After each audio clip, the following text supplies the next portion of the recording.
Hello, everyone. I'm Janet Salmons, Methods Guru for Sage Method Space. And I'm here today with Nicole Brown. We're going to talk about choosing creative methods for your research. But before we get started, if you are new to Method Space, this is a blog community that is hosted by Sage Publications, and we are interested in all things to do with how to design, plan, conduct, and disseminate research, and how we do academic writing, different kinds of innovative ways to share our results. And you can see at the heart of this Venn diagram, we have teaching and learning, because we think that whether you are a student or an experienced researcher, we always have something to learn.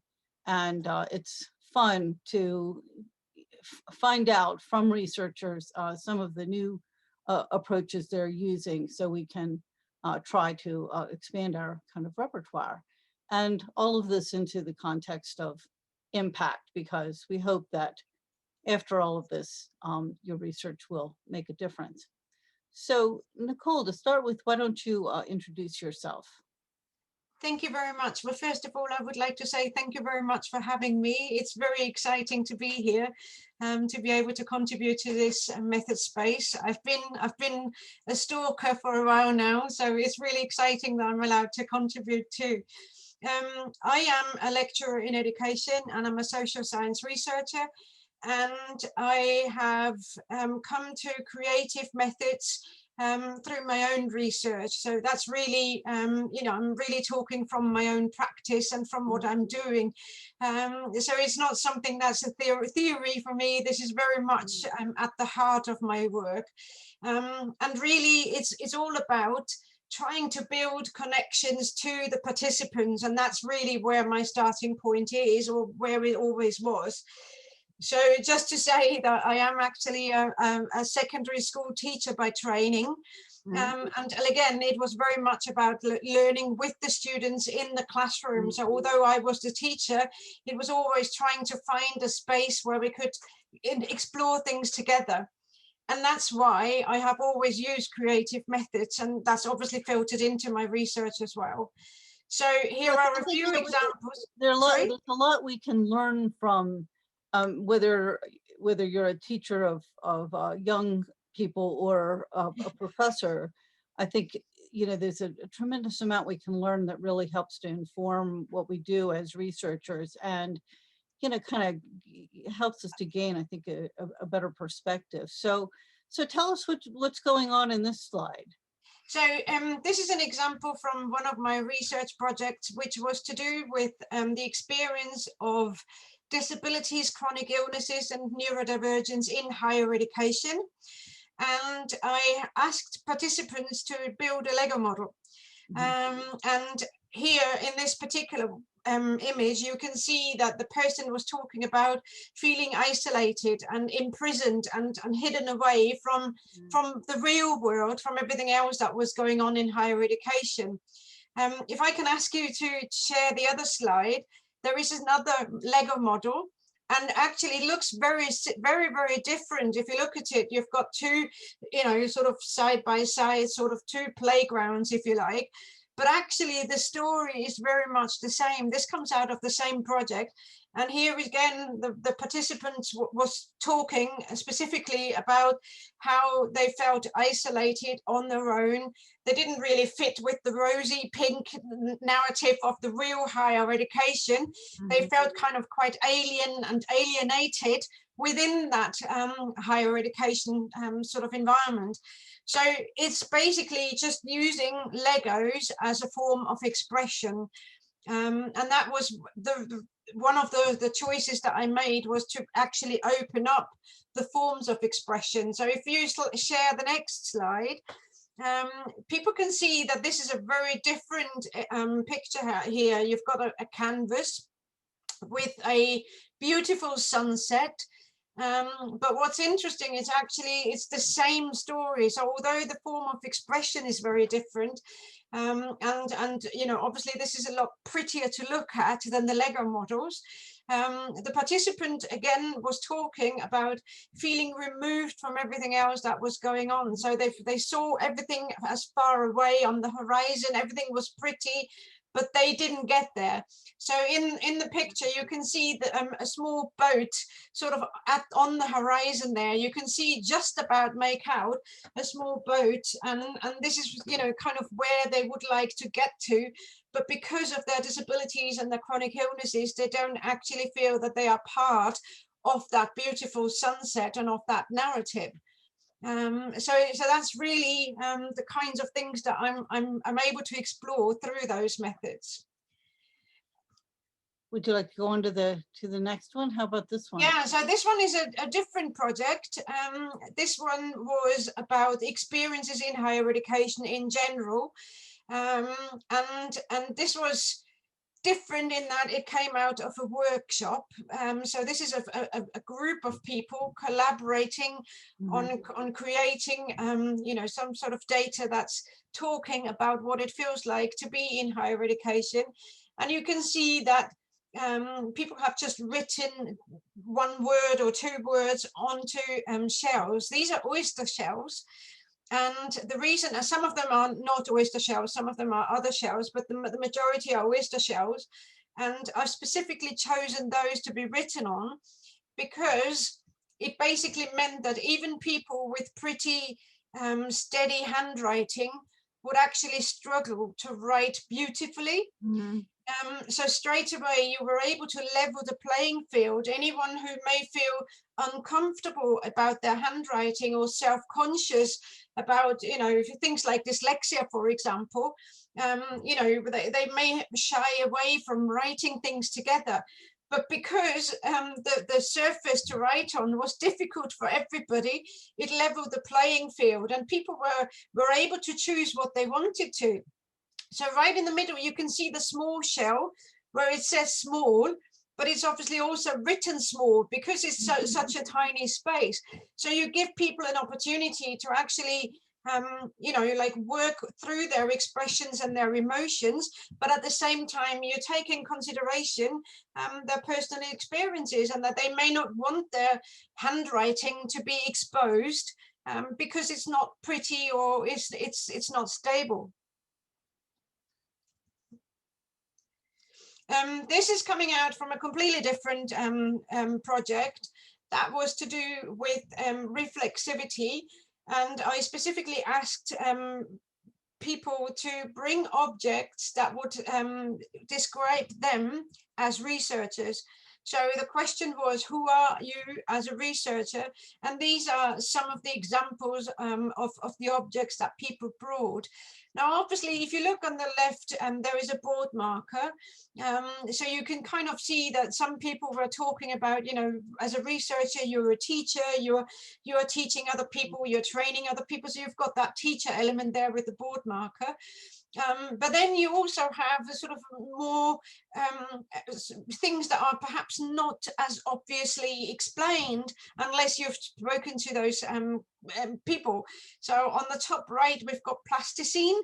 And that's you know, it's obviously a playful tool for children, so that kind of expresses the playfulness of that particular researcher, but it also explains how you have to be malleable and how you have to constantly be flexible and adapt to the situations around you. So you've got all those different things that people are expressing through those objects. And I can explain to you later on as to why I've chosen objects rather than Lego for this one, for example. Well, one of the things that I thought was interesting of going back to the difference between these two, that on this one, there's this, it looks like a group of people that are helping to free the person from the cage, whereas in this one, that person is just there alone. And so, you know, it's interesting to see that even with this, within the same technique, the range of kinds of responses you might get. I agree with what you're saying. What is a little bit unfair here, though, is that I have this picture that you've got in front of you now is not the final product. So that was not what the final model actually looked like. So in the final module, you did have one person standing on the on that white barrier between the two sides. So you did have, again, that auxiliary person, but what was interesting was that you only had one auxiliary person kind of trying to bridge that gap. And if you go back to the other image, you also only have one person opening that door. So what in those conversations that I had with these people, it became very clear that they felt that they only, you know, there were a number of people around, but only a few people are the ones that kind of help you out and bring you out of that shell. So let's so here you have one more. Yeah, this is a different one. This is a project that I did with participants who were diagnosed with fibromyalgia. And that is, in a way, the starting point to all of my research work. And this is what I called an identity box. So how that worked was I basically asked one question, and the participants had to put an object or several objects into a box and send me a photograph of that. And once they'd done that, I released the second question. So over the space of 5 questions, that box became different and fuller. What was interesting to watch was how those objects were moved about.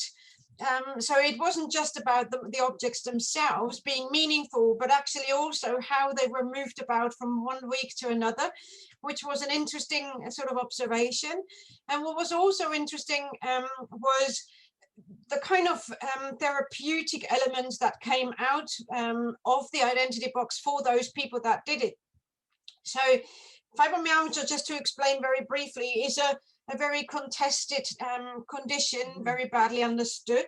It doesn't really have a test, so it's only by exclusion, and it's characterized by widespread pain, cognitive dysfunctions, which are often described as brain fog, sleep disturbances, psychological disorders. So it's got quite and chronic fatigue. So it's got quite a spectrum of different kinds of symptoms, and it's therefore really quite life-changing for those people that have it. But because there is no test, a lot of the time, people feel that there is no real validation for their health experience or illness experience, and they are struggling with that kind of element of it. So when I then started the Identity Box project, I had 5 questions. The first question was, who are you? The second was, what affects you? The third one was, how do others see you? The fourth one was, what does life with fibromyalgia feel like? What role does fibromyalgia play? And the fifth question was, what does life with fibromyalgia feel like? And what was interesting was, I did that identity box with a number of participants, but quite a few of them on the last question actually put something on top of the box. So they covered up the box. So what does life with fibromyalgia feel like? It's like it's encompassing everything. It covers everything. It's like really pressing down. But what was interesting for the participants themselves was, but I've now realized that underneath there is still me. I'm still there. So it was a really insightful conversation to have with these people, but also for themselves to actually start thinking about what it feels like. So one of the final picture that I would like to share is from that same project. But in this particular case, what happened was that the participant had chosen such a wide range of big objects that she couldn't physically fit them in a box anymore. And that's why we then arranged to create this collage instead. So for example, one of the things that she was talking about was the kind of mobility aids that she needs to help cope with the pain. That's why you've got the Zimmer frame there and the wheelchair. But obviously these objects were way too big to actually fit in the box. So we had to find a different way of how to communicate that kind of experience. And this is why there's this collage now, which kind of looks quite interesting, but at the same time a little bit messy, I guess. So with with the posing of the 5 questions that, so that you have over a period of time, and the fact that people are sending you photographs, would you consider this as a photo voice type of approach? Yes, well, yes and no. So what was different for me, often when you look at the photo voice projects or a photo elicitation projects, people don't see the photograph as data in itself. They use the photograph as a stimulus for the conversation, for the interview, but they don't necessarily analyze the photograph as a data set. Whereas for me, the identity box, and in this case, the collage, was the data and still is the data. So yes, I did have conversations, and I don't call them interviews. I did have conversations with the participants, but only after the 5-question project was finished.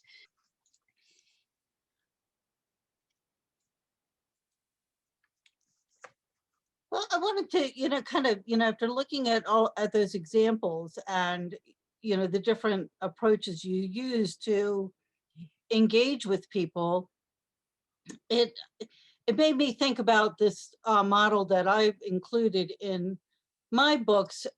I was looking specifically about the issues in terms of online research, but I think, applies where, I distinguish between using extant data where, we didn't interact with anyone, the data was created for some other purpose, or then, moving into the elicited where we now have consenting participants and we're asking questions or prompting people for responses.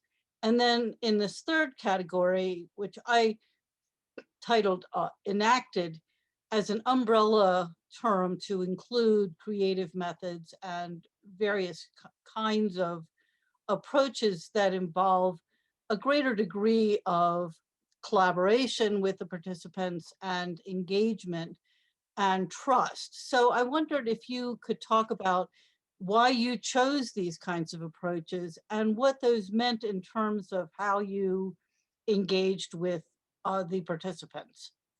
Thank you. So I think the model that's displayed here between extant, elicited, and enacted is really helpful to think about how to do creative methods in research.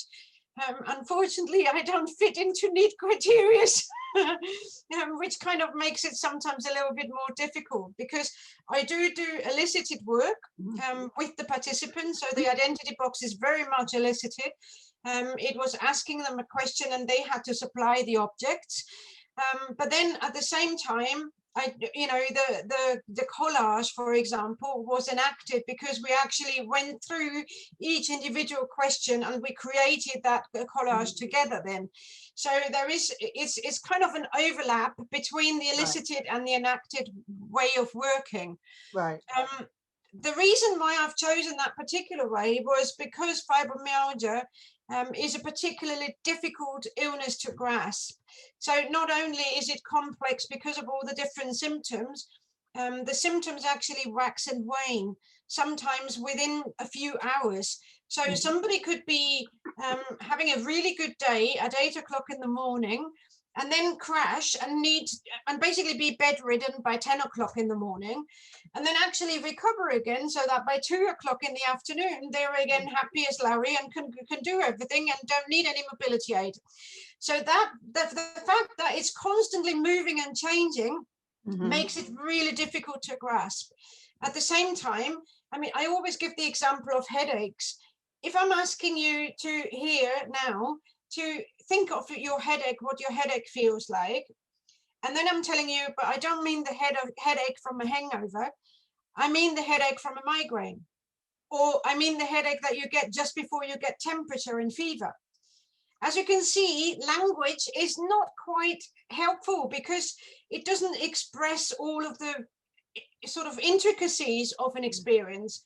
And that's where the elicitation and the co-creation are really important, because in those kind of to and fro's and those constant communications that you have, you can really hone in on the specificity of an experience. And that's the exciting part of it. Right. So, and from the way that you've described it, with the approach with the identity boxes where you had the 5 questions over a period of time, that it's not, simply a one experience. So if I'm trying to engage someone for an interview, then I can provide the preparation. Here's what I'm studying and why your experience will help us to understand this, and meet at this time, and then you're done. Versus I think moving into the deeper levels of the more what I'm calling enacted. And I put the arrow on the model to show it is a continuum. It's not always quite cut and dried, especially between because we're going to elicit as a part of those interactions. But when you need to engage someone for multiple interactions, maybe multiple kinds of things, where maybe one time you're doing Legos and one time you're asking questions, then for one thing, it seems like to me, you need to have a greater degree of trust. I mean, if you're just going to interview me and maybe you even give me the questions in advance, it's like, I'm like, okay, I know that this interview is going to fit within, this particular slice. Whereas, with these kinds of interactions where, there may be, more personal kinds of things that will come up. So I need to really be able to trust the researcher. So, what kinds of steps do you do to build that trust and engagement so they will persist through all of the stages of the research? So I totally agree with what you're saying, and I always feel very privileged that people speak to me because I know that whatever I do is an invasion into their feelings, into their emotions, and you're asking them to reflect on what does it feel like to have a brain that doesn't necessarily function all of the time, and yet you are an academic where you're supposed to be providing cerebral work all of the time. So there is always this kind of feeling that I'm being entrusted with very, very important elements of the work. And I think how I've been able to deal with it is that I have always said, always been very open with all of my participants, in that I have said that I will be touching upon things that are tough for them. I've also always made available a system of support for them if they wanted it. Unfortunately, because of the kind of work that I've been doing with disabilities and chronic illnesses, it basically meant that most of my interviews, even before the COVID pandemic, were online. Now, that is an advantage because it gives the participants the chance to say, actually, I'm having a bad day today. Can we please cancel and reschedule? And they feel comfortable doing that because they know you haven't traveled for 2 hours to get to their place. So in that sense, ethically and morally, it's better to have had it on the internet. But at the same time, because it was through Skype or Zoom, that did mean that I didn't have that physical relationship in the room. So if somebody did get upset, they are pretty much left on their own on the other end. Yes, I can be here and I can make sure that they're as good as it possible before I ring off. But ultimately, they're then left to their own devices on the other end. And that's something that's always been bothering me as well. And again, that's why I've always made sure that there is a support system in place. So I've always, before I would have had a conversation with somebody, because I don't call them interviews, before I have a conversation with somebody, I would always make sure that they knew they would have a friend or a parent or a sibling or a spouse or anybody available to them after the conversation, so that if they were feeling really rough, they would have had their support network in place. So that's one of the things that you can do. But obviously, because it's online, it's very difficult, and you do feel that you're intruding into people's lives and not able to provide the support that you would usually be able to provide if it were a face-to-face situation. Right. So, I mean, as a researcher, you're having to juggle multiple priorities and just make the best decision that you can Yeah, make, that, even if it isn't nothing is, it's rarely are we perfect. going to have the perfect, situation. So, um, it seems like, in your case, a lot of the choices you've made, directly align with the phenomenon you're studying and the nature of the experience of Yeah, the participants.